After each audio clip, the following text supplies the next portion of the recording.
2008, superhero movies already existed. We had Batman, we had Spider-Man, we had the X-Men, but each of them lived in completely separate worlds. Their choices didn't affect each other. Their stories didn't overlap. But what happens when heroes live in the same world? Not only that, but what happens when they disagree on how that world should be protected? This idea didn't just change superhero movies. It changed storytelling itself.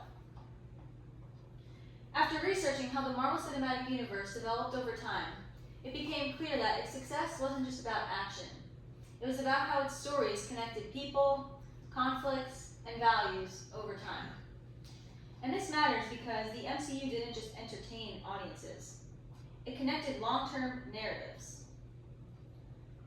Today, I'm going to explain, first, how the MCU began and why it was such a risk. Second, how not only external, but internal conflict, like seen in Captain America's Civil War, made these heroes feel real. And third, how themes like sacrifice and mythology gave these stories deeper meaning. The MCU began with Iron Man in 2008. At the time, Iron Man wasn't even Marvel's most popular hero. Knowing this, Marvel took a huge financial risk in launching a shared universe with a lesser-known hero. Producer Kevin Feige believed that people would invest in long-term narratives with characters growing together over time, rather than just being rebooted over and over again. Author Josephine Campbell, writing in EBSCO's Film and Research Starters in 2024, states, Marvel Studios built the Marvel Cinematic Universe beginning with Iron Man and expanded it through crossover films like The Avengers. This wasn't just about making one successful movie. It was a long-term strategy built on trust. And this strategy paid off in The Avengers. For the first time, we see different heroes from different films and different storylines all coming together in one shared story.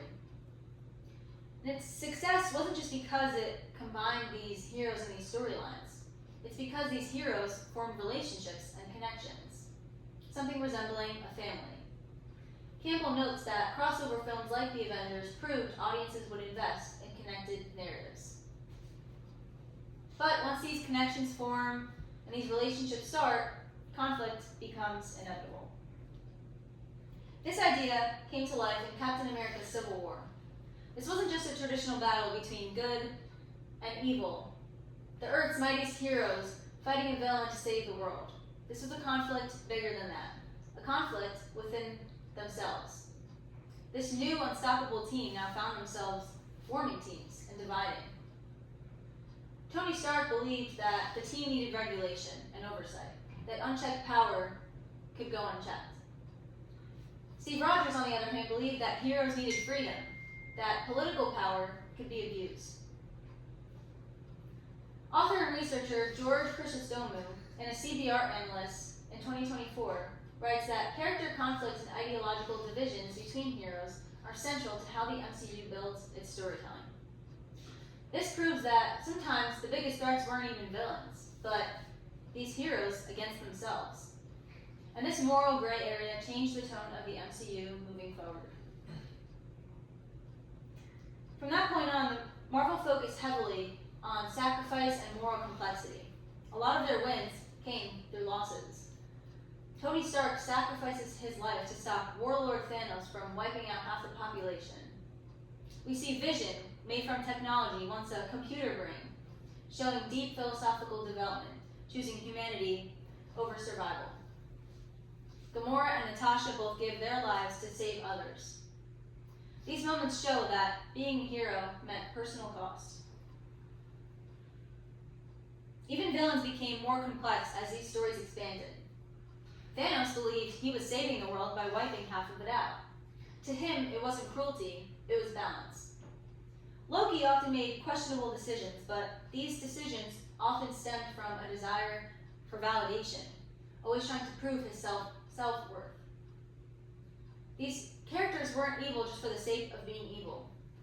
They were doing what they believed was necessary. This models ancient myths.